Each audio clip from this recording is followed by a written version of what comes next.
नमस्कार दोस्तों, आगे मैं सेट 3 लेके आ रहा हूँ जो कि ये बहुत ही महत्वपूर्ण है। Fitter, Turner, electrician, welder, motor mechanic, ये जो भी मैकेनिकल से संबंधित ट्रेड हैं। चलिए, जो 37 क्वेश्चन तक हम लोगों ने कंप्लीट कर लिया है उसके आगे कंटिन्यू कर रहे हैं, यानी 38 क्वेश्चन। देखिए इसमें क्या दिया है। इंग्लिश आउटसाइड माइक्रोमीटर के स्पेंडल पर चूड़ियों का पिच होता है। इसका जो ऑप्शन है 0.025 इंच, 0.25 इंच, 0.5 इंच और डी है 0.1 इंच। तो जो इसका राइट आंसर है वो आपका राइट आंसर ए वाला सही है, यानी कि इंग्लिश आउटसाइड माइक्रोमीटर के स्पिंडल पर कौन सा चूड़ियों पिच होता है 0.025 इंच। चलिए आगे बढ़ते हैं। 39 क्वेश्चन, मैट्रिक वर्नियर कैलिपर का अल्पतमांक होता है। ये देखिए बहुत ही महत्वपूर्ण क्वेश्चन है, वेरी वेरी इंपॉर्टेंट क्वेश्चन है। तो देखिए इसका ऑप्शन क्या क्या है। 0.001, 0.02 mm, 0.03 mm, 0.04। तो इसका जो राइट आंसर होगा 0.02 mm होगा। एकदम याद रख लीजिए कि वर्नियर कैलिपर मैट्रिक वाला है, उसका अल्पतमांक क्या होता है 0.02, क्योंकि ये 50 बार परीक्षा में पूछा गया है। ये सटीक एकदम यही हूबहू क्वेश्चन आएगा, सिर्फ आपको आंख मूंद के टिक करना है 0.02 पर। ये बहुत छात्र क्या है गलती से 0.01 पर कर देते हैं, तो ये गलती आपको नहीं करनी है। चलिए आगे बढ़ते हैं। माइक्रोमीटर का प्रयोग करने से पहले उसे अच्छी तरह से साफ कर लेना चाहिए। ऑप्शन दिया है अपने हाथों को साफ कर लेना चाहिए, कार्यस्थल साफ कर लेना चाहिए, और फिर ऑप्शन डी है माइक्रोमीटर की शून्य त्रुटि चेक कर लेने चाहिए। तो माइक्रोमीटर जब भी इस्तेमाल करिए तो उसका हम लोग त्रुटि, जो शून्य त्रुटि है उसको ज़रूर चेक कर लेना चाहिए। यदि वो शून्य पर नहीं है तो मान लीजिए त्रुटियां देखिए 3 प्रकार की होती हैं। आपको हम बता दें कि त्रुटि कितने प्रकार की होती है, 3 प्रकार की। कौन कौन आपकी? तो एक तो शून्य त्रुटि हो गई। शून्य त्रुटि है तो बहुत ही महत्वपूर्ण है, बहुत ही अच्छा माइक्रोमीटर है। इसके बाद एक आपका धनात्मक त्रुटि हो जाती है और एक ऋणात्मक त्रुटि हो जाती है। धनात्मक और तीसरी जो है ऋणात्मक त्रुटि हो जाती है। तो आपको ये चेक करना है कि कौन सी त्रुटि, यदि धनात्मक रहेगी तो कितना पॉजिटिव हो रहा है, तो जो भी हमारा रीडिंग आएगा उसमें से उतना घटा देंगे तो एक्यूरेट रीडिंग मिल जाएगी। यदि ऋणात्मक त्रुटि है तो उसमें हम लोग ऐड कर देते हैं। इस चीज़ को ध्यान रख लीजिएगा कि किस प्रकार की त्रुटि है। शून्य त्रुटि सबसे बढ़िया है, यदि आपका है तो वो आपका सही रहता है। चलिए आगे बढ़ते हैं। कह रहा है कि माइक्रोमीटर पर रैचेट स्टाफ का मुख्य कार्य होता है। ऑप्शन ए दिया है मधुर आवाज के लिए, ऑप्शन बी स्पिंडल को घुमाने के लिए, ऑप्शन सी माप लेते समय एक जैसी फीलिंग के लिए, ऑप्शन डी माइक्रोमीटर की शून्य त्रुटि को समायोजित करने के लिए। देखिए बहुत ही महत्वपूर्ण क्वेश्चन, इसका जो आंसर होगा वो सी होगा कि माप लेते समय एक जैसी फीलिंग के लिए। देखिए रैचेट स्टाफ का काम यही होता है कि मान लीजिए कई व्यक्ति हैं, तो क्या है कि जब भी वो रीडिंग लेंगे तो हो सकता है अलग अलग व्यक्तियों की रीडिंग अलग अलग आए। तो इस त्रुटि को वो करने के लिए रैचेट स्टाफ का कार्य किया जाता है। रैचेट स्टाफ हम लोग लगा देते हैं तो वो रीडिंग, यदि स्टाफ नहीं रहेगा तो पता चला कि अलग अलग लोग रीडिंग ले रहे हैं, अलग अलग वो रीडिंग थोड़ा मोड़ा इधर उधर अंतर होगा। लेकिन उसको स्टाफ कर दिया तो जो भी आएगा रीडिंग एक ही पड़ेगा, वहीं पर वो लॉक हो गया ना। इसलिए ये देखिए इसमें एक ऑप्शन ये दिया है माइक्रोमीटर की शून्य त्रुटि को समायोजित करने के लिए। ये कभी भी गलती से इसको ना करिएगा, क्योंकि झटके में आप लोग पेपर आया तो सट दे इसको मार दिए तो आपका रंग हो जाएगा। तो इसको ध्यानपूर्वक प्रश्न को पहले पढ़िए, फिर इसके बाद उसको इजीली सॉल्व करिए। चलिए आगे बढ़ते हैं हम लोग। कह रहा है माइक्रोमीटर द्वारा परिशुद्धता में कम से कम माप ली जाने वाली माप को कहते हैं, कम से कम ली जाने वाली माप को कहते हैं। तो इसका जो ऑप्शन है zero reading, thimble division reading, अल्पतमांक, स्लीव रीडिंग। तो जो राइट आंसर है वो अल्पतमांक। अल्पतमांक की यही परिभाषा ही है कि कोई भी सूक्ष्म मापी यंत्र जो सूक्ष्म से सूक्ष्म, यानी कि मेजर कर सकता है किसी भी धातु की मोटाई, लंबाई, चौड़ाई, जो भी चीज़ हमें मेजर करना है तो जितना न्यूनतम वो मेजर कर सकता है वही उसका अल्पतमांक होता है। इस चीज़ को जानते रहिए। चलिए आगे बढ़ते हैं हम लोग। कह रहा है कि बाहरी व्यास का उत्केंद्रता चेक करने के लिए प्रयोग में लाए जाने वाला यंत्र है। ऑप्शन आपको दिया है outside micrometer, inside micrometer, ring gauge, dial test indicator. तो जो इसका राइट आंसर है वो डायल टेस्ट इंडिकेटर है। आउटसाइड माइक्रोमीटर से हम लोग बाहरी मोटाई व्यास नापते हैं, इनसाइड से किसी भी आपका अंदरूनी, जैसे मान लीजिए किसी होल है तो इनसाइड माइक्रोमीटर से उसका हम लोग करते हैं डेप्थ, यानी कि उसकी चौड़ाई मोटाई ये है, ग्रूव है कोई, तो इनसाइड माइक्रोमीटर से हम लोग मेजर कर। रिंग गेज से क्या होता है, रिंग गेज से किसी भी जाब का एक्यूरेसी, गेज जो है हम लोग एक्यूरेसी मेजर करने के लिए गो नो गो होता है, रिंग गेज में ही एक गो होता है एक नो होता है।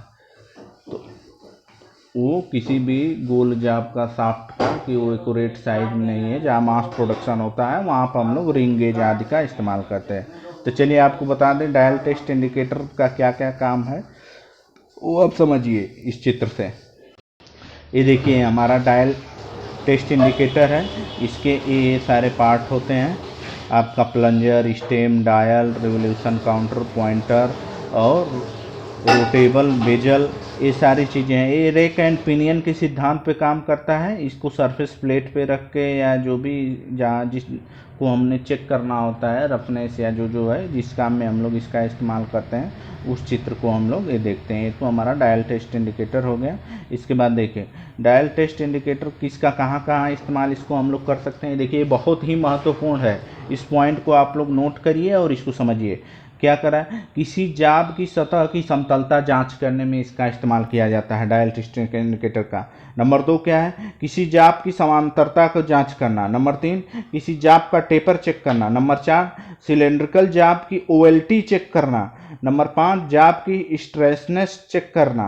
नंबर 6 हेड स्टॉक तथा टेल स्टॉक का अलाइनमेंट चेक करना। नंबर 7 किसी शाफ्ट की कॉन्सेंट्रिसिटी, यानी जो वही उत्केंद्रता है, इसी को अंग्रेजी में हम लोग क्या कहते हैं, कॉन्सेंट्रिसिटी चेक करना। और 8वां है साइन बार से टेपर एंगल निकालने के लिए। इस प्रकार जो है डायल टेस्ट इंडिकेटर का ये 8 टाइप में यूज किया जाता है। बहुत ही महत्वपूर्ण है, एक 8 में से कोई भी ऑप्शन दे देगा, इसको डीपली नॉलेज आपको नहीं रहेगा तो परीक्षा में सॉल्व नहीं कर पाएंगे, फेल होने की संभावना आपको ज़्यादा रहेगी। तो इस पॉइंट को नोट करिए, समझिए। चलिए आगे बढ़ते हैं। अगला क्वेश्चन है, एक माइक्रोन का मान क्या होता है। तो जानते रहिए माइक्रोन क्या होता है, 10⁻³ को हम लोग माइक्रोन कहते हैं। तो देखिए इसमें जो राइट आंसर है वो बी वाला है, यानी 00 पॉइंट, यानी कि 3 अंक बाद किसमें दशमलव लगा है, बी वाले ऑप्शन में। तो एक माइक्रोन 10⁻³ होता है, तो इसको जानते रहे। नैनो 10⁻⁹ होता है, पीको 10⁻12 होता है। तो ये सारी चीज़ें हैं। चलिए आगे चलते हैं। दिया है बर्नियर बेवेल प्रोटेक्टर का अल्पतमांक होता है। देखिए ऑप्शन ए दिया है 5 मिनट, ये जो एक ऐसे सिंबल दिया रहता है मिनट में दिया रहता है। फिर ऑप्शन बी है 0.5 minute, option C 0.5 mm, option D 0.005 mm। तो जो इसका राइट आंसर है वो ए है। चलिए इस चित्र से ये देखिए समझिए बर्नियर बेवल प्रोटेक्टर क्या होता है। बर्नियर बेवल प्रोटेक्टर है ये, इसका इस्तेमाल हम लोग किसी कोण को मापने के लिए इस्तेमाल किया जाता है, ठीक ना। प्रोटेक्टर का मतलब देखिए प्रोटेक्टर चांदा, प्रोटेक्टर का हिंदी जो होता है वो चांदा होता है। तो उसी से जान जाइए कि जहाँ भी प्रोटेक्टर वर्ड आएगा कोण को मेजर करने के लिए इस्तेमाल होता है। इसका देखिए इसका 1 डिग्री जो है 1/12 भाग के बराबर, यानी 5 मिनट की परिशुद्धता कर सकते हैं। तो ये देखिए इसका ये बनावट है, ये सारी चीज़ें हैं, इसको आप लोग अच्छे तरीके से समझ लीजिएगा। तो 5 मिनट होता है इसका, ये जानते रहिए। और डिग्री में नापेगा तो कम से कम 1 डिग्री की माप मापा जा सकता है। कभी कभी आपको डिग्री में यदि पूछ देता है तो इसका अल्पतमांक 1 डिग्री, या मिनट में पूछेगा तो 5 मिनट। तो इसको याद। अगला क्वेश्चन है, मैग्नीफाइंग ग्लास का प्रयोग तब किया जाता है। ऑप्शन दिया है फाइलिंग करने के लिए, हेक्साइंग करनी होती है, चिपिंग करनी होती है, परिशुद्धता में माप रीडिंग लेनी होती है। तो जो इसका राइट आंसर है वो हमारा क्या है, डी वाला, यानी कि परिशुद्धता में माप रीडिंग करने के लिए। मैग्नीफाइंग ग्लास कुछ नहीं, एक सिंपल सा एक ग्लास होता है, इसमें हैंडल लगा रहता है ये हमारा। तो ये क्या करते हैं कि इसमें जो है कोई भी चीज़ को आपको बड़ा दिखेगा, वो चीज़ बड़ा। तो इसका इस्तेमाल परिशुद्धता चेक करने के लिए, जहाँ पर हमें परिशुद्धता की आवश्यकता होती है वहाँ मैग्नीफाइंग ग्लास का इस्तेमाल करते हैं। चलिए अगले क्वेश्चन की तरफ बढ़ते हैं। कह रहा है किसी स्क्रू थ्रेड की लीड की गणना के लिए सूत्र होता है। ऑप्शन ए दिया है पिच यक्स स्टार्टों की संख्या, पिच यक्स गहराई की संख्या, 3 गुणते पिच, फिर गहराई गुणते स्टार्टों की संख्या। तो जो हमारा राइट आंसर है वो ए वाला राइट आंसर है। ये देखिए पिच गुणते स्टार्टों की संख्या, इसमें स्क्रू थ्रेड की लीड की गणना हम लोग करते हैं वहाँ से। चलिए आगे बढ़ते हैं। अगला क्वेश्चन है बाहरी चूड़ियों का पिच डायमीटर चेक करने के लिए प्रयोग में लाया जाता है। ऑप्शन ए दिया है नट, ऑप्शन बी दिया है thread ring gauge, option C screw pitch gauge और option D screw thread micrometer. तो जो बाहरी चूड़ियों का पिच डायमीटर चेक करने के लिए प्रयोग में लाया जाता है वो आपका क्या है, स्क्रू थ्रेड माइक्रोमीटर। देखिए नट से हम लोग नहीं चेक कर सकते। पिच गेज का इस्तेमाल कहाँ होता है, चूड़ियों का पिच ज्ञात करने के लिए। जैसे मान लीजिए कोई थ्रेड है हमारा, तो क्या होगा कि इसका जो ये पिच है, तो इसी तरह से स्क्रू पिच गेज भी होता है। इसी पर लगा के हम लोग चूड़ियों का अलग अलग वो साइज में होता है, तो जो साइज का उसमें बैठेगा फिट वही स्क्रू पिच गेज में माप करता है। थ्रेड रिंग गेज क्या होता है, वो भी एक तरह से रिंग होता है, उसमें हम लोग पहनाते हैं, तो इसका इस्तेमाल किया जाता है। स्क्रू थ्रेड माइक्रोमीटर से इसका हम लोग डायमीटर चेक कर रहे हैं। जैसे मान लीजिए कोई हमारा बोल्ट है, तो इस पे चूड़ी ऐसे ऐसे कटी है, तो इसका ये डायमीटर चेक करने के लिए हम लोग किसका इस्तेमाल करते हैं, स्क्रू थ्रेड मीटर का। यानी कि यहाँ से यहाँ तक का हमें ये चाहिए डायमीटर, तो स्क्रू थ्रेड माइक्रोमीटर का इस्तेमाल करेंगे। चलिए आगे बढ़ते हैं। लीड और पिच बराबर होते हैं। ऑप्शन दिया है किसी भी स्टार्ट की चूड़ियों में, डबल स्टार्ट चूड़ियों में, ट्रिपल स्टार्ट चूड़ियों में, ऑप्शन डी सिंगल स्टार्ट चूड़ियों में। तो जो हमारा राइट आंसर है वो सिंगल स्टार्ट चूड़ियों में लीड और पिच बराबर होते हैं। देखिए चूड़ियाँ ये मुख्य रूप से जो स्टार्ट के हिसाब से होती हैं, आपको बता दें कि सिंगल स्टार्ट चूड़ी होती है, डबल स्टार्ट चूड़ी होती है और मल्टी स्टार्ट चूड़ी होती है। इसके बारे में थोड़ा सा आपको डीपली बता दें। आपको बता दें सिंगल स्टार्ट थ्रेड में क्या होता है, इस प्रकार की चूड़ियों में चूड़ी केवल एक स्थान से शुरू होकर अंत तक चली जाती है। जैसे इसमें चूड़ी क्या होती है, एक स्थान से शुरू होती है और पूरे जाब पर अंत तक चली जाती है। और इसमें चूड़ी की लीड और चूड़ी का पिच के बराबर होता है। लीड और पिच दोनों बराबर होते हैं, इस पॉइंट को नोट कर लीजिएगा। डबल स्टार्ट चूड़ी में क्या होता है, इस प्रकार के चूड़ियों में दो चूड़ी अलग अलग स्थानों से शुरू होती हैं। जैसे मान लीजिए एक स्थान से ये चूड़ी शुरू हो गई, तो फिर आपका एक स्थान से ये शुरू होगा ऐसे। तो इसको हम लोग डबल स्टार्ट थ्रेड्स कहते हैं, यानी उस पर डबल चूड़ियाँ कटी होती हैं। तो ये दो अलग स्थानों से होकर अंत तक चली जाती है। इसमें चूड़ी की लीड जो है चूड़ी का पिच का दुगना होती है। लीड जो है पिच के दुगने के बराबर होती है, यानी इस चीज़ को याद रख लीजिएगा। मल्टी स्टार्ट थ्रेड्स में क्या होता है, इस प्रकार की चूड़ियों में 3 या अधिक चूड़ियाँ अलग अलग स्थानों से शुरू होकर अंत तक चली जाती हैं।